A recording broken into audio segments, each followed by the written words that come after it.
জানাজার নামাজ ফরজে কিফায়া। জানাজার নামাজ ফরজে কিফায়া, 4 তাকবীর সহিত।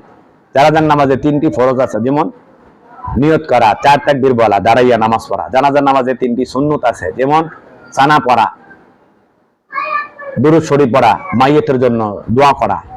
তো এই জানাজার নামাজের পরে আবার আরেকটি বিধান সংযোগ করা হয়েছে, সেটা হলো জানাজার নামাজের পরে দোয়া করা।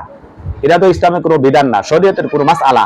এরা বিনা দলিলে আমল করে থাকে, এরকম কিছু বেদাতপন্থী কিছু আলেম আমাদের সমাজে বাইর হয়েছে, যে এইগুলো নিয়ে পরে বড় গ্রামগঞ্জে বড় মারামারি কাটাকানি পর্যন্ত হয়ে গেছে। জানাজার নামাজে কতগুলি ফরজ, সুন্নত, ওয়াজিব, এইগুলি যদি আপনি দেখেন, আপনি কোনোদিন এইগুলি বলতে পারবেন না যে জানাজার নামাজের পরে আবার দোয়া আছে। আমাদের সমাজে কিছু অবুঝ মানুষ আছে যে করলে অসুবিধা কি? আরে ভাই, একটা গরু জবাই করার পরে কি আবার জবাই করা যায়? একটা মুরগি জবাই করার পরে কি আবার জবাই করা যায়? যদি করলে অসুবিধা কি করেন, তাহলে এরকম কোন বুদ্ধিমানের কাজ কি করে? শরীয়তের কোনো বিধান নাই। এটা